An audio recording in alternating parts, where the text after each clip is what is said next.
You can do everything right. Show up every day. Never miss a payment. Build exactly the kind of track record that is supposed to protect you, and still lose your home. Not because you got fired, not because you made a bad decision, not because anything in your life actually changed, because a number got recalculated. And that recalculation did not care about your track record. Here's what that looks like. Wednesday morning, alarm at 6:15. You drive to work, put in your hours, direct deposit hits on time, you check your account. Nothing bounced. Nothing is late. By every measure that is supposed to matter, you are fine. Then the envelope arrives. It is from your landlord, not a complaint, not a lease violation. You paid on time every month for 2 years. The letter is a renewal offer. Your rent is going up $350, not because you did anything wrong, not because the building improved, because the number changed. And now you are being asked a question that should not exist for someone in your position. Can you still afford to live in the place you already live? That used to be an extreme question, the kind tied to job loss, illness, genuine emergency, the kind associated with the margins, not the middle. That question is now ordinary. Full-time workers across this country are asking it right now, in big cities and small ones. In suburbs, people move to specifically because the rent was supposed to be manageable. By the end of this, you will understand exactly why this keeps happening. Why the system that was supposed to protect working people has quietly stopped doing that. And what it would actually take to change direction. But first, the numbers. Because once you see them, everything else makes sense. In 2023, close to half of all renter households in the United States were classified as cost-burdened. Half, not a fringe group, not an edge case, half. Cost-burdened means more than 30% of gross income going straight to housing. And most people misread what that threshold actually means. So let me be specific.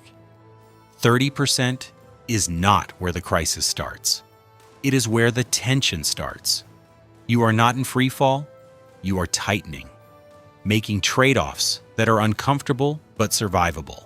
When you cross 40%, survivable is no longer the right word.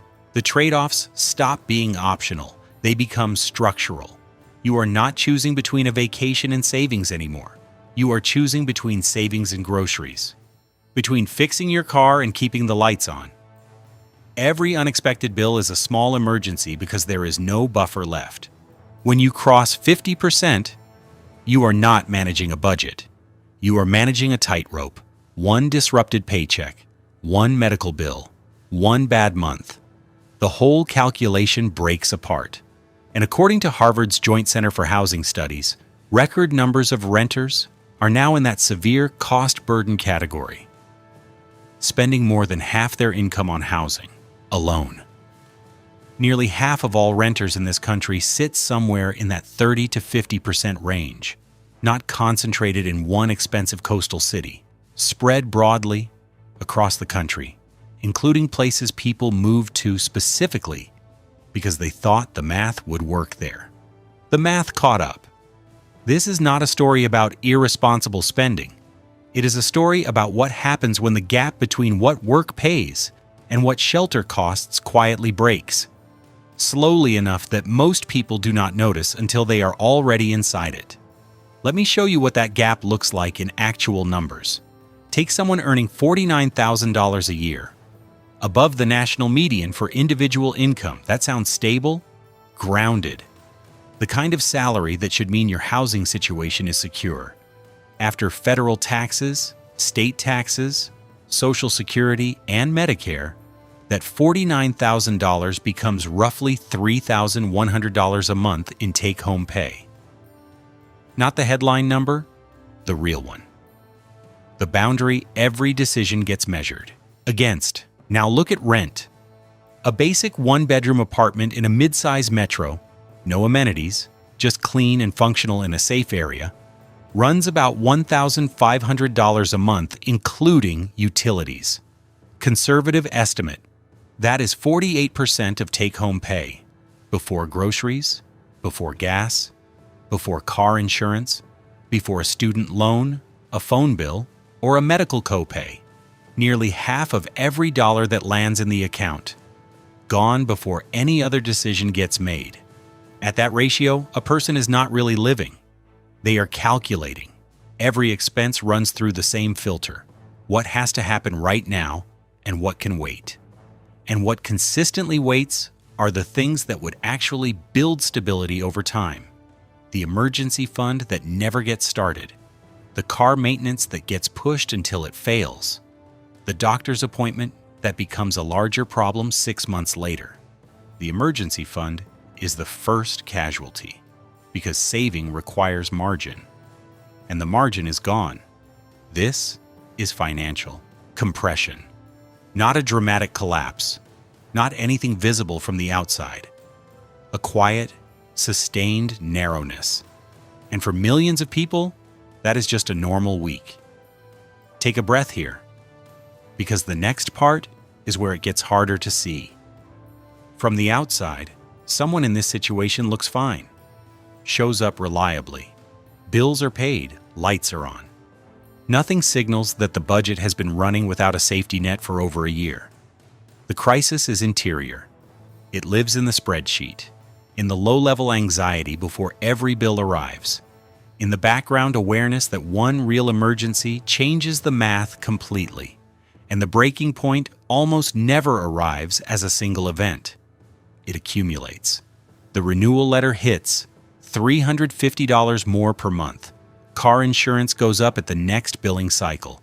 Groceries are noticeably higher than 6 months ago. Each increase, on its own, has an obvious response. Cut back, tighten up, make it work. But here is what that advice always misses. When every adjustment has already been made and you are at the floor of your options, another increase does not call for another adjustment. It eliminates a category. The discretionary category disappears, not by choice, but by the slow accumulation of increases that were never within your control. And when the next renewal lands, another $300, there is no further adjustment to make. The only move left is to find somewhere cheaper. And that is where the second crisis begins. Because most people think the monthly rent is the main obstacle. It is not. There is something that hits first: getting through the door. Before signing a lease, before moving a single piece of furniture, the application process starts, and it costs money before anything is confirmed. Application fees are non-refundable in most markets. Background checks, credit screening, sometimes multiple applications running simultaneously because vacancies move fast. Each one is a financial bet. If it does not work out, that money is gone. You paid to be evaluated. The answer came back no. Nothing changed hands except the fee. Then come the income requirements. Standard practice across most rental markets requires applicants to earn between 2.5 to 3 times the monthly rent in gross annual income.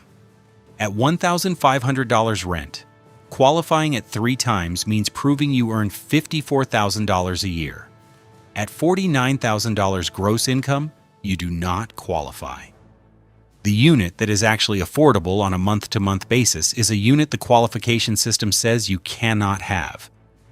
Here is what makes that particularly disorienting. Rent can rise to a level that makes qualifying harder for people who could genuinely manage the payments. The income requirement scales automatically with the asking price. So as rent increases, the income bar rises with it. And more people who could handle the monthly cost cannot clear the entry threshold at all. It is not about whether you can pay. It is about the ratio. And the ratio moves with the market. Say you find something at $1,400 where the numbers just barely clear. You still need a security deposit, first month up front, often last month too. Sometimes an administrative fee on top. In a moderate market, the total upfront cost of entering a new apartment easily reaches $4,500 to $6,000 before sleeping there a single night. That has to exist as liquid cash, not coming on the next paycheck, available at signing. And here is the problem underneath the problem. High rent makes saving nearly impossible. When close to half your take-home goes to housing, you are not building reserves. No reserves means no deposit. No deposit means no access to a new unit. No new unit means you either absorb the increase where you are, or you exit the formal rental market entirely. The system requires proof of stability as the price of entry to stability, and it charges for the evaluation whether you pass or not. That is the architecture of the front door. And for a growing number of people, it does not open. Once it does not open, something else happens that the official data does not fully capture. A person filtered out of the formal rental market does not show up in housing statistics the way most people expect. Not categorized as homeless in the traditional sense, not in a shelter, existing in the gap between official categories. And that gap is expanding. Right now, people are leaving for work every morning without a stable address. They clock in, complete shifts. Their output shows up in company numbers. Their taxes show up in payroll records. By every external measure, they are employed, contributing members of the economy. But when the shift ends and they drive home, home is not a fixed place. It is wherever they parked. This is not primarily a population defined by addiction, mental illness, or poor choices, though all of those things exist and deserve serious attention. The group quietly expanding within vehicle living and informal shelter increasingly includes people who were priced out, filtered out, people who followed every rule the system set out and found the threshold had simply moved above their reach. Worth pausing here, because the next part tends to be the piece no one talks about. Once formal housing becomes inaccessible, the erosion that follows is not dramatic. It is administrative. Every bureaucratic task assumes a fixed mailing address, bank account applications, job paperwork, insurance forms, replacing an ID receiving mail. When that address does not exist, tasks that take most people 20 minutes can take weeks, multiple government office visits, and a chain of workarounds that drain time and energy that cannot be recovered. Shelter systems often have curfews that do not align with shift work. If a late shift ends after curfew, access is lost for the night. If a shelter is too far from the job site, the commute destroys sleep. If staying in a vehicle near work solves the commute problem, you are now managing parking enforcement, visibility, and safety every single night. None of those decisions are free. All of them compound. And that compounding is invisible to anyone not living inside it. And then the physical reality sets in. A vehicle being used as shelter is simultaneously a bedroom, storage unit, changing room, private space, and transportation.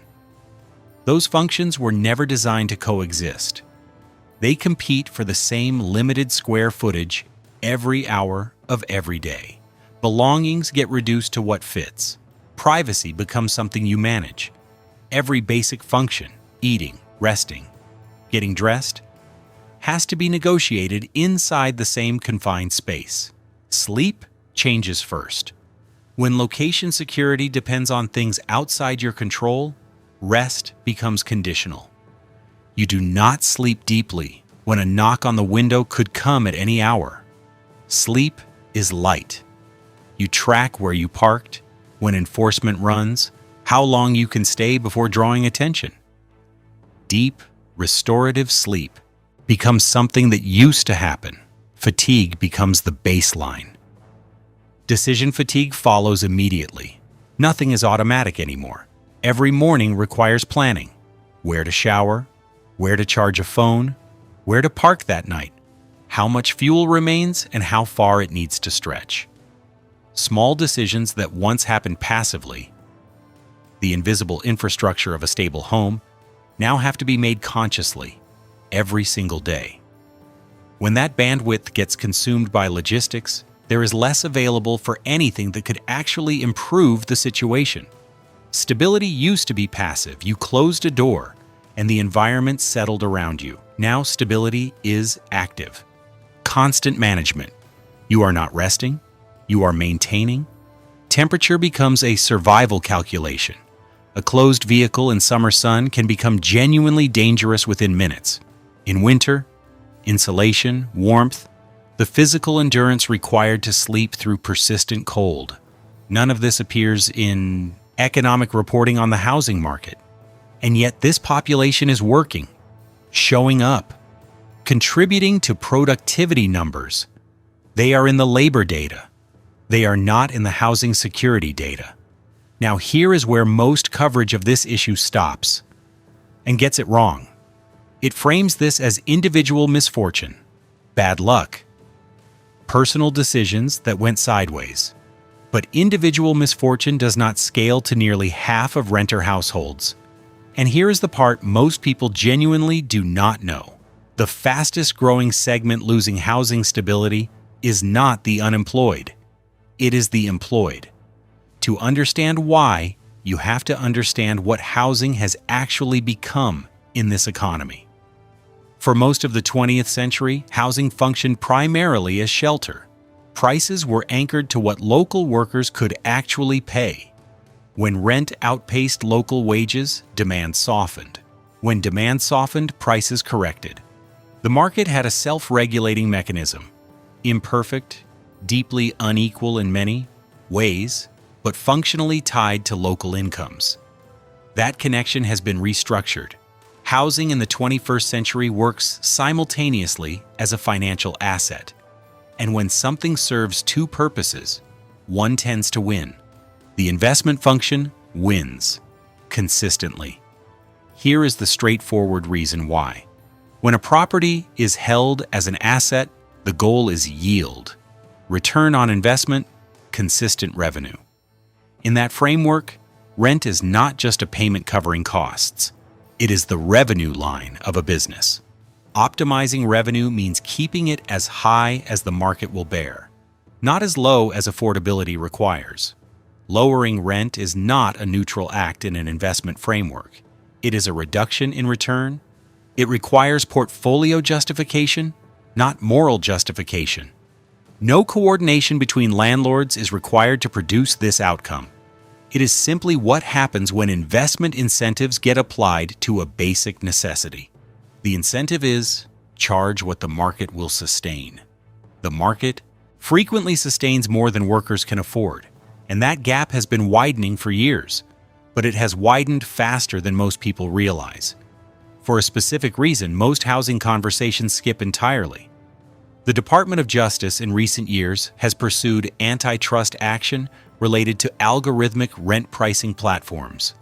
These are companies that collect rental market data from multiple property managers and generate pricing recommendations deployed across large numbers of units simultaneously. The concern is not the existence of data analysis. The concern is what happens when many landlords across the same market draw from the same data pool and respond to similar recommendations at the same time. When prices move in coordinated alignment across a market, and those adjustments happen at the speed of software, two things change. First, rent can spike faster than it used to.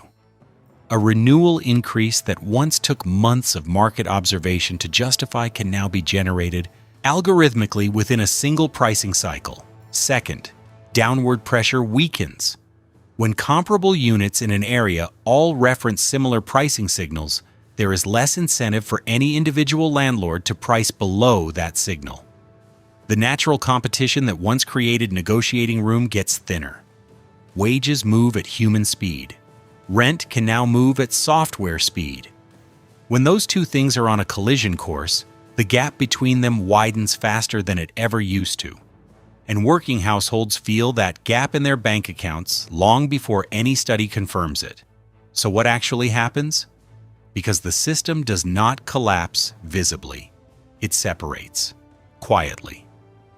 People who cannot keep pace stop appearing in the formal rental market, not through dramatic evictions, but as quiet departures. People who moved out before the renewal kicked in. People who took informal arrangements. People who consolidated with family. People who started sleeping in their cars, in storage units, in spaces that were never designed to be homes. The parallel system, the informal economy of shelter that exists entirely outside leases, screening criteria, and income thresholds, grows steadily. It does not make headlines because it does not look like the housing crisis people picture. It looks like someone's car, a converted shed, a person in a gym parking lot who is up at 5 a.m. and put together by 7. Harvard's data captures only the people still inside the formal system. It does not count the people who have already left it. The actual number living with housing instability is larger than the statistics show. Hidden inside informal arrangements, in the quiet adaptations of people who learned the formal door was not going to open for them. Now here is something counterintuitive, and it changes how you understand the whole problem. Once people move outside the formal market, some do not immediately return even when they have the chance. That sounds strange. Why would anyone stay? In a situation most people would call a crisis, the logic holds when you examine it carefully, and it reveals something important about what the formal system has actually become. A traditional lease concentrates all housing risk into one large recurring obligation, one number, one date, one consequence if it does not clear.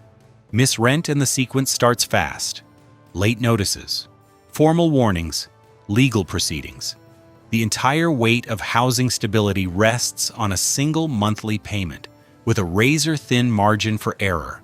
One bad month can start a clock that is very hard to stop. Living outside that system spreads risk differently. Monthly costs exist in smaller pieces. A storage unit, a gym membership for shower access, fuel, a parking permit. Each cost is individually smaller than rent. None require proof that income clears 3 times the monthly amount. You pay. You get access. That is the whole transaction. No screening. No income ratio. No threshold you can fail. It is not better. It is genuinely not better. But it can feel more controllable. A storage unit does not send legal notices if you fall behind. A gym membership does not run a credit check at renewal. The fragmentation of cost creates an illusion of manageability, even while the full picture is far more fragile. If fragmented informal costs feel more predictable than signing a lease, that is not a statement about the people making that calculation. It is a statement about the volatility of the formal system they are avoiding, because the risks that replace rent are not smaller. They are different in kind. A vehicle is not fixed-cost shelter. It is a depreciating machine with an unpredictable maintenance schedule. A dead battery is an inconvenience. A failed transmission is a housing emergency.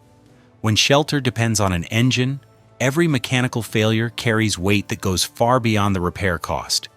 You are not dealing with a broken car. You are dealing with the potential loss of where you live, while working, while managing everything else, while running on broken sleep, while carrying the psychological weight of impermanence every single day. The informal system does not eliminate hardship. It restructures it. And that restructuring shows up in the body and the mind long before it shows up in any economic data set. What does sustained housing instability do to a person over time? Not in the first week, not visibly on a performance review early on, but slowly, in ways that close off paths that used to be open. Chronic housing instability fundamentally changes your relationship with the future. Planning requires a stable foundation. Saving for anything, a deposit, an emergency fund, a course that could lead to a better position, requires margin. When margin gets consumed by the cost of getting through the week, the planning horizon collapses. You stop thinking in years. You start thinking in weeks.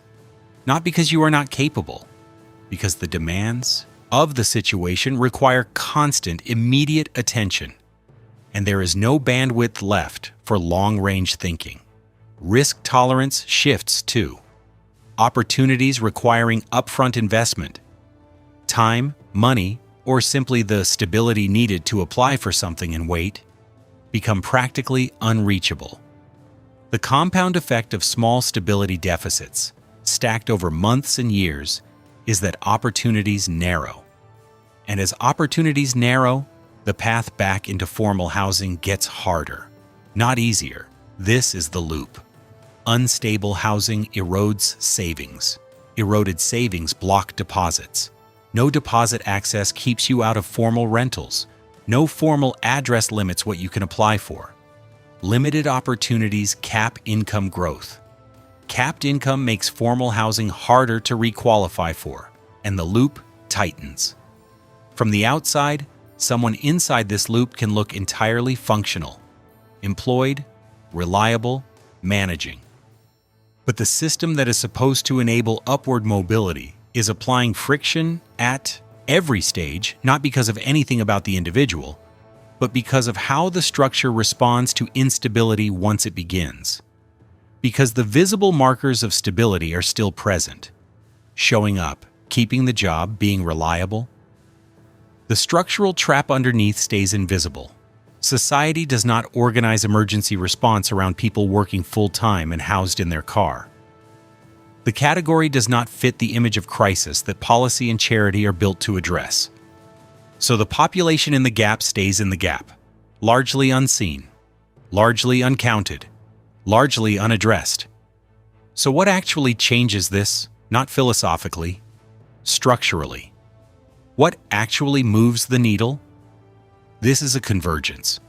Slow wage growth, rapid rent acceleration, high entry barriers, investment logic applied to a basic necessity, algorithmic pricing that removes natural correction mechanisms. These systems reinforce each other, and each needs to be addressed for the overall pressure to ease. That is not a reason for paralysis. It is a reason to be precise. Supply matters, but not in the abstract. The supply conversation almost always collapses into total unit counts, as if raw volume solves the problem. It does not. What gets built matters as much as how much gets built. When new development consistently targets higher income renters, because the margins are better and the financing is simpler, the units entering the market do not relieve pressure where the pressure actually is. Middle and lower income households competing for a shrinking pool of moderately priced units see no benefit from new luxury towers, regardless of how many are built. Supply has to reach across income bands to function as genuine relief. That means policy has to create incentives for affordable construction strong enough to compete with the incentive to build premium. Zoning reform, density allowances, public land directed toward affordable development, long-term affordability covenants on subsidized projects. None of it is simple. All of it requires sustained political will. But without supply that reaches people under the most pressure, the market cannot self-correct. The entry barriers need to be treated as a system, because that is exactly what they are. Application fees, stacked deposits, rigid income multiples, opaque screening criteria. These are not neutral administrative details. They are filters. And they filter households out based on available liquid reserves, not on the actual forward ability to pay. Consider what that means in practice. A person who has paid $1,300 a month reliably for 3 consecutive years, but who does not have $4,500 liquid for a new deposit because high rent absorbed every dollar of potential savings, is not a bad financial risk. They are caught in a structural contradiction. The thing they were doing correctly, paying rent on time, consistently, is precisely what prevented them from accumulating the capital needed to move when they had to. The system penalizes people for doing exactly what the system asked. Deposit alternatives already exist in parts of the market, third-party insurance models that cover the security risk without requiring the tenant to pay the full amount up front. Evidence from markets where these have been introduced shows default rates do not spike. Clearer limits on non-refundable application fees, more transparent denial explanations, and income qualification models that factor in demonstrated payment history rather than gross income ratios alone. These are achievable reforms that do not require dismantling the rental market. They require adjusting how the front door works. That is a concrete, meaningful change. Pricing behavior needs oversight built for how pricing actually works now. When shared algorithmic inputs produce coordinated pricing outcomes across a market, competition is not eliminated, but it is weakened in ways that matter. Enforcement that defines coordinated pricing behavior clearly, addresses data sharing practices that undermine natural competition, and applies real consequences, shapes how quickly and uniformly rents move across entire markets. Markets respond to rules of competition when those rules have actual teeth, and wages have to become a central variable, not a footnote. The housing crisis and the wage stagnation story are not separate conversations. They are the same conversation. If housing costs grow at 3 to 4% annually, while wages grow at 1 to 2, the gap compounds automatically. Every year, the math gets harder for more households. Every year, more people cross into cost burden. Every year, more people fall out of the formal system. Housing costs need to slow. Wages need to accelerate, not one, then the other, simultaneously. None of this is fast. None of it is clean. There is no legislation that passes in January and produces affordable housing in March. These are structural shifts, and structural shifts require sustained political will, sustained public attention, and a clear-eyed understanding of what the numbers actually represent. But the alternative to sustained effort is not the status quo. The alternative is continuation. A housing market moving faster than wages year after year. A front door filtering out working households who cannot accumulate the reserves to clear the threshold. A parallel system of informal shelter growing quietly, invisibly, beneath the economic statistics that declare the labor market healthy and the economy strong. Stable employment paired with unstable shelter is not a temporary imbalance waiting for the market to sort itself out. It is a structural direction, and it is moving faster than the response to it. When someone works full-time, pays their taxes, shows up without fail, and still cannot demonstrate to a landlord that they qualify to live where they already live, something fundamental has shifted. Not about that person, about the system that is supposed to serve them. The dividing line in the American economy is no longer between those who work and those who do not. It is between those who can hold on to housing access and those who cannot. And that line runs straight through the middle of the employed workforce, through people with stable jobs, people who pay their bills, people who by any traditional measure are doing everything right. The rent is going up. Wages are not keeping pace. The door has a price that keeps rising. Millions of people are on the wrong side of math they did not create and cannot individually solve. If your renewal notice arrived tomorrow, $300 higher than today, would the budget hold? Would the deposit exist if you had to leave? Would your income clear the threshold for somewhere comparable? Think carefully before you answer, because for nearly half the renters in this country, the answer is already no, and the number is growing.